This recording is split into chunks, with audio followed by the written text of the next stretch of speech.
Inquisitor, the soldiers say you banished the demons at Adamant and freed the Grey Warden mages. Yes.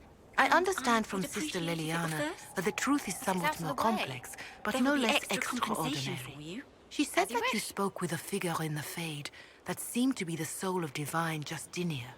I suspect many of the faithful would like to know what Justina told you.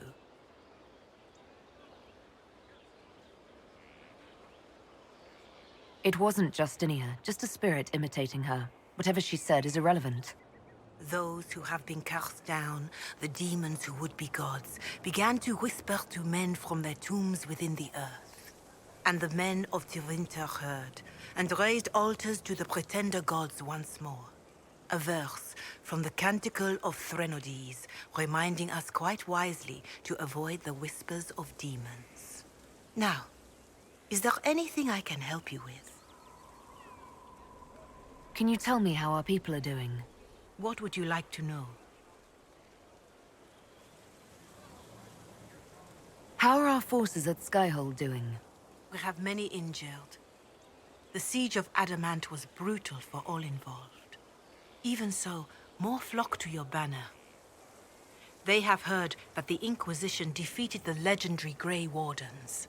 Your soldiers have been blooded, Inquisitor. They are veterans now, an army in more than just name. Do you have information on people elsewhere? The refugees in the hinterlands are desperate. Without help, starvation or war will claim many lives. With the rift near Crestwood sealed, the villagers have begun rebuilding their homes and lives. The people in the hills of Emprise du Lion are safe again, thanks to you. They may even plant crops this season. More than that I cannot say. It is a chaotic time for all in Olay and Ferelden. Farewell. Make her go with you.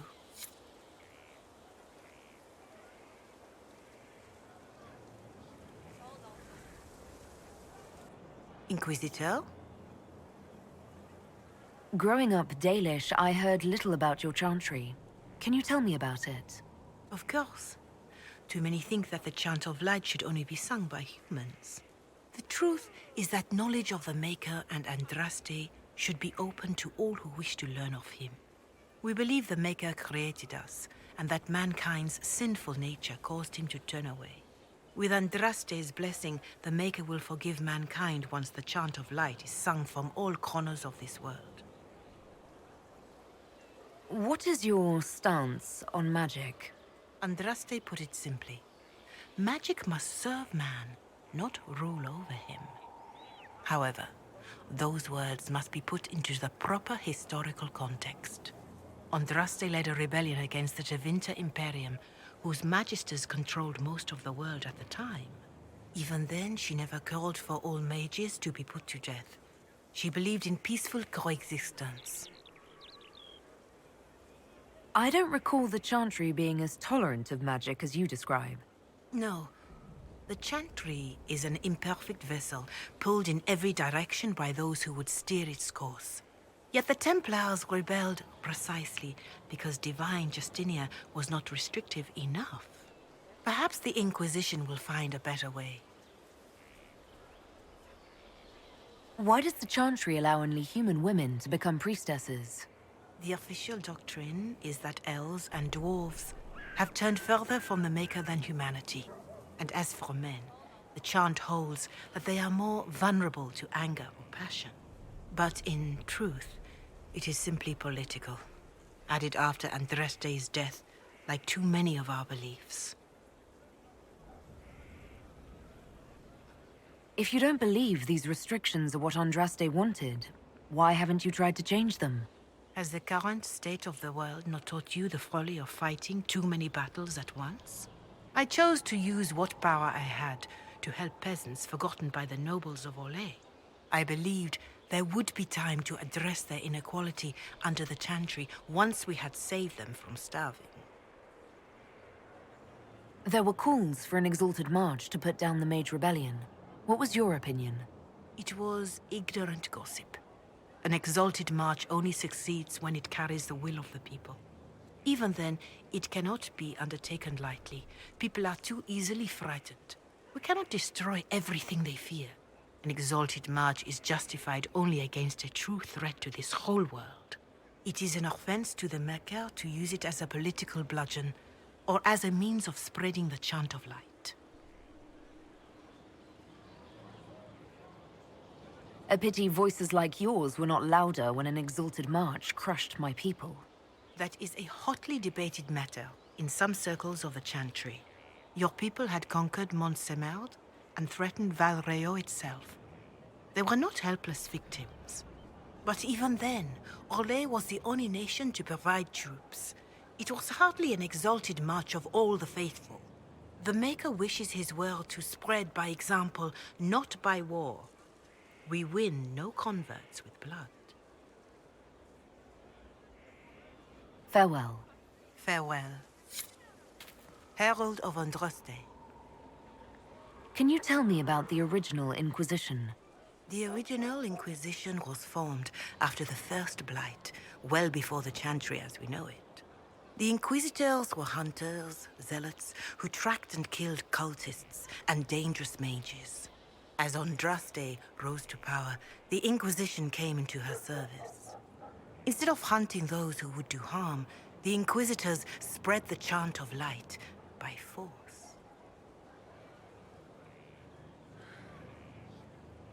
It must be difficult to follow the chant of light knowing how it spread.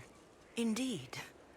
I have always believed that the Maker wished us to spread the chant of light by example, not violence. In any case, once the chant of light had spread far and wide, there was less need for zealots. The Inquisitors became the seekers of truth, and eventually the Templars. This is a dark chapter of history for the Divine to revisit. Do you know what impresses me most about the original Inquisition? They fought horrific battles, killed and died for their cause, and when it was time, they put their swords away. Perhaps the name was Divine Justinia's message, that when the Inquisition is needed, it will strike without mercy. But when its work is done, it will put its sword away. When Corypheus is dead and order restored, the Inquisition will no longer be necessary. I'm glad to hear you say so, Inquisitor. Farewell. Farewell.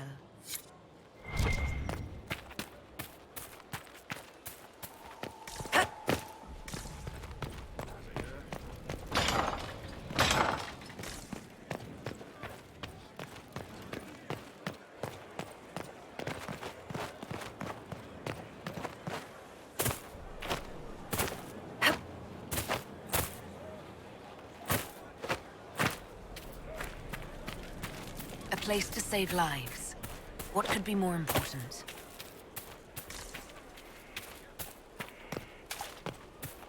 Not now, sister. I know. Inquisitor? Nothing right now. Perhaps in a bit.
Inquisitor.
Inquisitor?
Messages are sent, as you asked.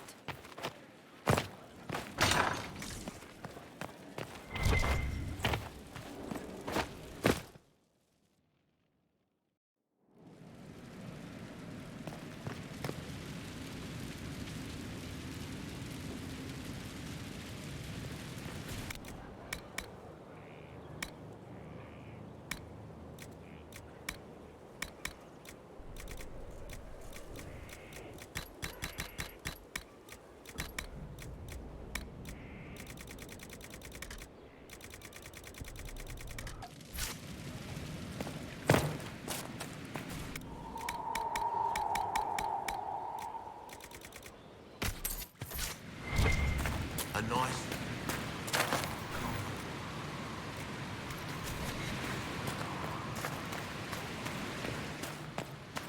Ah,